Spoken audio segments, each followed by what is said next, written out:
Hello everyone, welcome back to my YouTube channel. आज हम करेंगे डीके गोयल क्लास 11th की अकाउंटेंसी का चैप्टर 16 जिसका नाम है डेप्रिसिएशन के प्रैक्टिकल क्वेश्चन का सोल्यूशन नंबर 27। क्वेश्चन नंबर 27 में हम मशीनरी अकाउंट बनाएंगे और प्रोविजन फॉर डेप्रिसिएशन अकाउंट बनाएंगे। क्वेश्चन नंबर 27 मैंने ऑलरेडी नोट कर रखा है। क्वेश्चन हमें कह रहा है Binny textile limited which depreciate its machinery at 20% per annum on diminishing balance method, purchased a machinery for rupees 6 lakh on 1st October 2010. It closed its book on 31 March every year. On 1st January 2012, it purchased another machinery for rupees 1 lakh 50,000. On 1st December 2012, one third of the machinery purchased on 1st October 2010 was sold for rupees 80,000. You are required to prepare machinery account and provision for depreciation account for the relevant year. तो यहाँ पे Binni textile limited है जिसका आपको depreciation बता रखा है machinery पे 20% कैलकुलेट करना है डिमिनिशिंग बैलेंस मेथड से। परचेज की गई है एक मशीनरी 6 लाख रुपीज की 1 अक्टूबर 2010 को और जो अकाउंट्स क्लोज हो रहे हैं वो 31 मार्च एवरी ईयर को क्लोज हो रहे हैं। फिर 1 जनवरी 2012 को अनदर मशीनरी परचेज की गई है 1,50,000 रुपीज की। 1 दिसंबर 2012 को one third of the machinery purchased on 1st October 2010 was sold for rupees 80,000। तो 1 दिसंबर 2012 को जो वन थर्ड मशीनरी जो 1 अक्टूबर 2010 को खरीदी गई थी ना उसको बेच दिया गया है कितने में 80,000 में। You are required to prepare machinery account and provision for depreciation account for the relevant years. तो देखिए यहाँ पे हमें मशीनरी अकाउंट और प्रोविजन फॉर डेप्रिसिएशन अकाउंट बनाना है। तो मशीनरी अकाउंट हम लेफ्ट हैंड साइड बनाएंगे, राइट हैंड साइड हम प्रोविजन फॉर डेप्रिसिएशन अकाउंट बनाएंगे। अब करेंगे कैसे इस क्वेश्चन को आइए समझते हैं। आपके पास जितना भी डेप्रिसिएशन कैलकुलेट करेंगे ना डिमिनिशिंग बैलेंस मेथड से वो हम प्रोविजन फॉर डेप्रिसिएशन अकाउंट में करेंगे। सबसे पहले हमें क्या पता है, हमें पता रखा है कि 1 अक्टूबर 2010 को एक मशीनरी परचेज की गई है। तो टू बैंक अकाउंट लिख के अमाउंट के कॉलम में आपको मेंशन करना पड़ेगा 2 लाख और 4 लाख।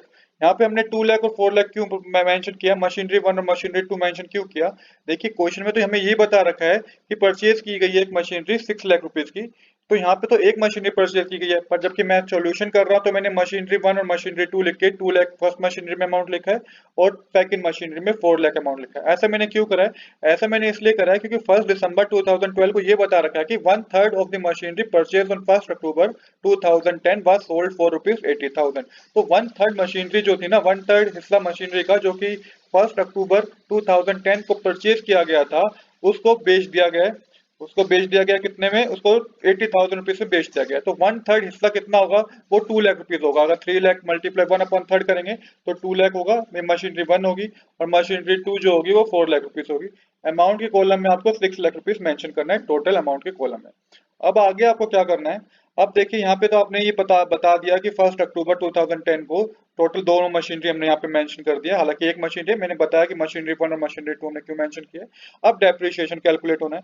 तो डेप्रिसिएशन किस तरीके से कैलकुलेट होगा? वो प्रोविजन फॉर डेप्रिसिएशन अकाउंट में क्रेडिट साइड कैलकुलेट होगा। डेट आप लिखिएगा 31 मार्च 2011। यहाँ पे आपको लिखना है बाय डेप्रिसिएशन अकाउंट।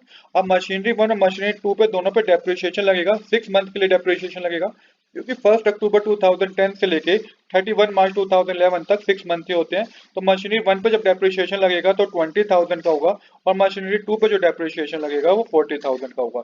ये हमने 20% के हिसाब से और 6 मंथ पे कैलकुलेट किया है। जब 2 lakh multiply 20 upon 100 multiply 6 upon में 12 करेंगे तो 20,000 आएगा।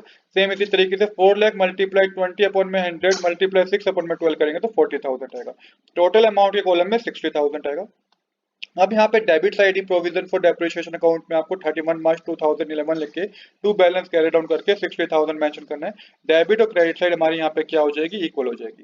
तो यहाँ पे हमारी डेबिट और क्रेडिट साइड इक्वल होगी। अब क्या करना है, जो डेप्रिसिएशन आपने यहाँ पे लगाया था ना, आपको जो क्रेडिट साइड मेंशन करना है मशीनरी अकाउंट के, ये आपको सिंपल बैलेंस मेंशन कर देना है जो मशीनरी 1 और मशीनरी 2 का था।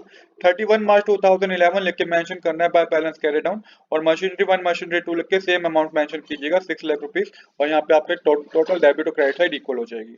अब क्या होगा? अब आपको यहाँ पे मेंशन करना है फिर मशीनरी अकाउंट में 1 अप्रैल 2011 और यहाँ पे आपको सेम जो बैलेंस कैरी डाउन किया था उसे ब्रोट डाउन कर देना है। मशीनरी 1 और मशीनरी 2 लिख के अमाउंट फिल कीजिएगा।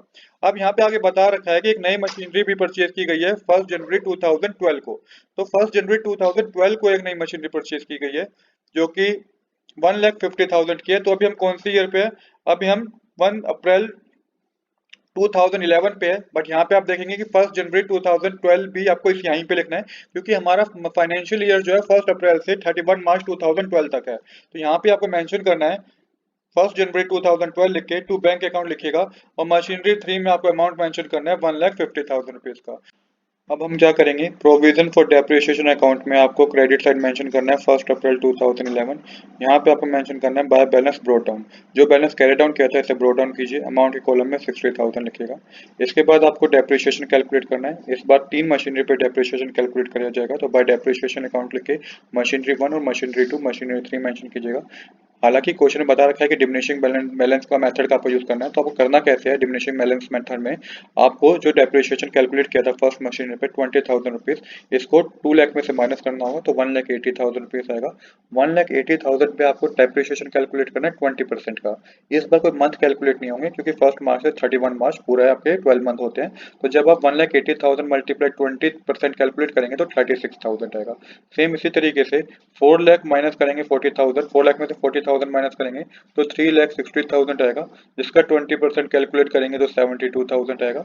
और मशीनरी 3 में जब आप कैलकुलेट करेंगे तो यहाँ पे आपको मंथ कैलकुलेट करने हैं, क्योंकि 1 दिसंबर से लेकर 31 मार्च तक आपके कितने मंथ होते हैं, आपके 4 मंथ होते हैं। तो 1,50,000 मल्टीप्लाई 4/12 मल्टीप्लाई 20/100 करेंगे तो 7,500 आएगा। टोटल डेप्रिसिएशन जो को जोड़ के 1,15,500 आएगा।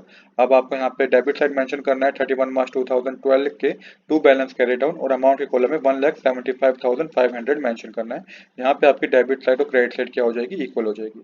अब यहाँ पे आपको मशीनरी अकाउंट में क्रेडिट साइड मेंशन करना है 31 मार्च 2012, बाय बैलेंस कैरी डाउन करके आपको तीनों मशीनरी का जो अमाउंट दे गिवन है वो आपको मेंशन कर देना है। फर्स्ट मशीनरी का 2 लाख, सेकंड मशीनरी का 4 लाख और थर्ड मशीनरी का 1,50,000। यहाँ पे हमारी डेबिट साइड और क्रेडिट साइड क्या हो जाएगी, इक्वल हो जाएगी मशीनरी अकाउंट में भी। अब हम आ गए नेक्स्ट ईयर। अब जो प्रोविजन फॉर डेप्रिसिएशन अकाउंट में बैलेंस कैरी डाउन किया था उसे आप ब्रो डाउन कीजिए 1 अप्रैल 2012 लिख के 1,75,500 का, और सेम इसी तरीके से 1 अप्रैल 2012 लिख के आपको ये बैलेंस भी ब्रो डाउन करना है मशीनरी अकाउंट का, जो भी मशीनरी फर्स्ट सेकेंड और थर्ड मशीनरी का था। अब बता रखा है क्वेश्चन में कि 1 दिसंबर को क्या हुआ कि 1/3 मशीनरी जो कि 1 अक्टूबर 2010 को बेची गई थी, जो खरीदी गई थी, उसे बेच दिया गया 80,000 में। तो सबसे पहले आप डेप्रिसिएशन कैलकुलेट करेंगे 1 अप्रैल से लेके कब तक का डेप्रिसिएशन कैलकुलेट करना है, 1 दिसंबर तक का, क्योंकि 1 दिसंबर को तो बेच दी गई है 2012 ईयर में ही। तो 1 दिसंबर तक का जो डेप्रिसिएशन आपको कैलकुलेट करना है वो 8 मंथ होते हैं, तो 8 मंथ में कैलकुलेट करना है। यहाँ पे कैसे कैलकुलेट होगा, 2 लाख में से पहले आप 20,000 माइनस करेंगे, फिर 36,000 माइनस करेंगे। क्यों करेंगे, क्योंकि फर्स्ट मशीनरी पे डेप्रिसिएशन 2 साल लग चुका है, तो 20,000 पहले साल लगा था और सेकंड ईयर में 36,000 लगा था, तो 56,000 रुपीज का अमाउंट माइनस करने पे आपके पास कितना आएगा, आपके पास 1,44,000 रुपीज आएगा, जिसपे 20% कैलकुलेट करना है आपको। 1,44,000 मल्टीप्लाई 20/100 मल्टीप्लाई 8/12 करेंगे तो ये आपके पास 19,200 आएगा, जो कि फर्स्ट मशीनरी पे डेप्रिसिएशन लगेगा कब तक का, 1 दिसंबर 2012 तक का। जब आपने इतना कर लिया तो यहाँ पे आपको डेबिट साइड मेंशन करना है 1 दिसंबर 2012 लिखे टू मशीनरी अकाउंट। तो अभी तक तो जब डेप्रिसिएशन लगा है ना, 20,000 एक लगा फर्स्ट ईयर में, 36,000 सेकंड ईयर में लगा था, और थर्ड ईयर में 19,200 रुपीज डेप्रिसिएशन लगा था। अमाउंट के कॉलम में जो प्लस करके आएगा वो 75,200 रुपीज आएगा। यहाँ पे जब आपने इतना कर लिया, अब आपको 1 दिसंबर 2012 लिखना है मशीनरी अकाउंट में by provision for depreciation account आपको यहाँ पे लेना है। जो प्रोविजन हमारा बना था ना, टोटल कितना था, 75,200 का डेप्रिसिएशन लगा था। हमने by provision for depreciation account इसलिए लिखा क्योंकि प्रोविजन फॉर डेप्रिसिएशन अकाउंट में से हमने ये अमाउंट उठाया है 75,200 का। तो ये प्रोविजन फॉर डेप्रिसिएशन अकाउंट है, फर्स्ट मशीनरी पे इतना डेप्रिसिएशन लगा है कब तक, 1 दिसंबर 2012 तक। इसके बाद बाय बैंक अकाउंट मेंशन करेंगे कितने में मशीनरी बेची गई है, 80,000 रुपीज की।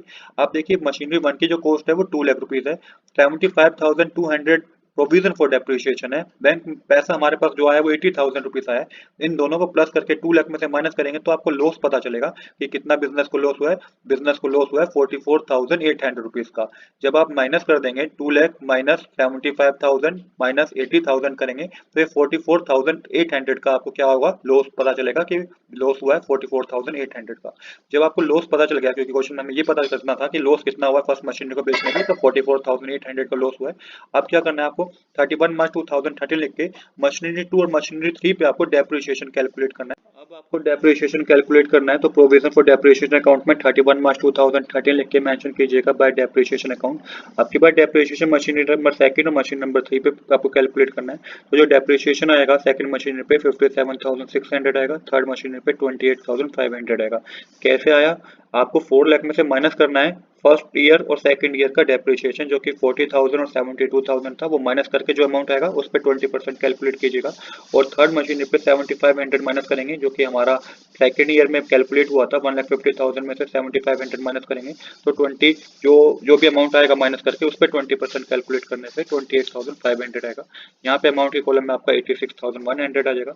अब आपको करना क्या है, यहाँ पे टोटल करेंगे तो 2,80,800 होगा, जिसमें से 75,200 माइनस करेंगे तो यहाँ पे 31 मार्च 2013 करके टू बैलेंस ब्रो डाउन में आप अमाउंट लिखेंगे माइनस करके 2,05,600।